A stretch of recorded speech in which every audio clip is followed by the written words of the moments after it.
Manny Pacquiao naghain ng annulment case laban kay Jinky Pacquiao. Yan po yung ating bibigyan ng komento, reaction, opinion sa araw na ito. At yan po ay galing sa channel May Ibang Klaseng Balita. Muli po ako ang inyong lingkod, Tagapanood TV. Isang mabiyaya at masaganang araw po sa ating lahat.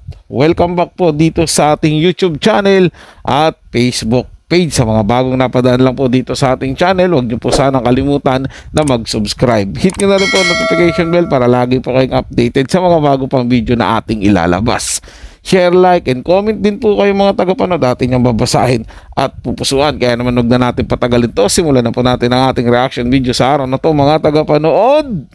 Welcome back sa ating channel mga boss. Pambansang kamao Manny Pacquiao nag-file ng annulment case laban kay Jinky Pacquiao. Ito na ba ang magtatapos sa matagal na nilang pagsasama? Panoorin at pakinggan ang buong detalye.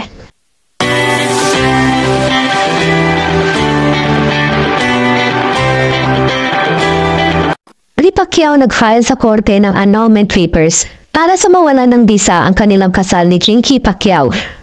At tunay na pinag-uusapan sa buong bansa ang kontrobersyal at nakakagulat na hakbang ng dating boxing champion at dating senador na si Manny Pacquiao na magsampa ng annulment papers upang tuluyan ng tapusin ang halos 2 dekada nilang pagsasama bilang mag-asawa ni Jinky Pacquiao.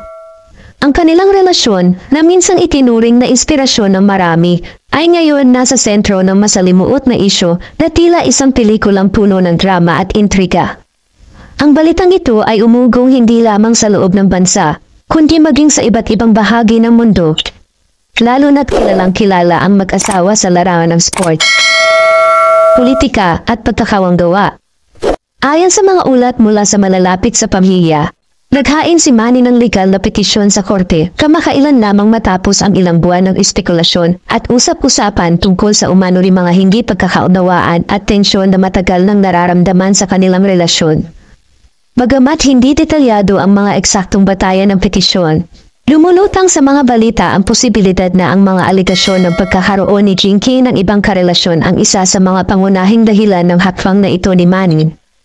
Gayunpaman, nananatili si Manny sa paninindigang ang kanyang aksyon ay para sa kapakanan at kinabukasan ng kanilang mga anak na patuloy niyang inuuna sa kabila ng mga personal na pagsubok. Sa kabilang banda, nananatiling tahimik si Jinky at wala pang opisyal na pahayag na inilalabas ukol sa usaping. Ang katahimikan niyang ito ay nagdulot ng mas maraming tanong mula sa publiko na ngayon ay nagtatanong kung ano ang tunay na nangyari sa likod ng tila perpektong imahe ng kanilang pagsasama. Ang dating First Lady ng Sarangani, nakilala sa kanyang glamorosong lifestyle at aktibong presensya sa social media, ay nagbabahagi pa rin ng mga positibong posts na tila walang bakas ng anumang personal na problema. Samantala, ang balitang ito ay nagdulot ng malaking ingay sa social media at mga pahayagan.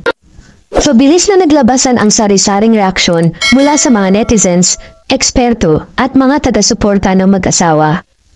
Marami ang nagpahayag ng kalukutan at pagkadismaya, lalo na't ang kanilang relasyon ay matagal nang isinuturing na isa sa mga ehemplo ng tagumpay at katatagan sa kabila ng mga hamon ng buhay. Kayo mga boss, ano masasabi niyo sa balitang ito? Hindi ko po alam mga tagapanood kung saan nasagap to ni Ibang Klaseng Balita yung pinalabas niya sa sa channel niya, no. Kasi matinong channel po to sa Ibang Klaseng Balita, mga tagapanood eh. Pero hanggang ngayon kasi, ang daming nagsisilabasan patungkol po kay Manny Pacquiao at sa asawa niya po na naghiwalay na, nag-file ng divorce, nadamay pa nga si Mami Dionisha.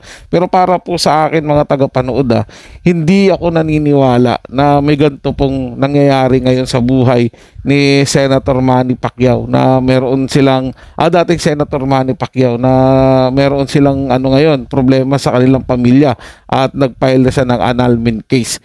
Siguro mga tagapanood, ang source nito na Ibang Klaseng Balita, doon po na nakuha niya dun sa mga naglalabas din po na mga fake news, kaya na fake news din po ito si Ibang Klaseng Balita. Alam ko kasi matinong channel po to si Ibang Klaseng Balita mga tagapanood, kaya hindi ko po alam kung paano niya nakuha yung ganitong balita na pinalabas niya sa kanyang channel. Kaya nga lagi ko pong sinasabi sa inyo, bago nyo paniwalaan yung napapanood nyo, mag-research pa at tingnan nyo po yung katotohanan at huwag basta-basta maniniwala para hindi po kayo mabiktima ng fake news. So yun lang po mga tagapanood, na nagustuhan nyo po yung ating talakayan sa araw na to, at kung kayo bago lang po na napadaan dito sa ating channel, huwag nyo po sanang kalimutan na mag-subscribe. Hit nyo na lang po ang notification bell para lagi po kayong updated sa mga bago pang video na ating ilalabas. Share, like, and comment din po kayo mga tagapanood, ating yung babasahin at pupusuan. So hanggang sa muli po, ito yung Tagapanood TV. Komento at opinion lamang, wala pong personalan. Paalam po at mabuhay po kayong lahat.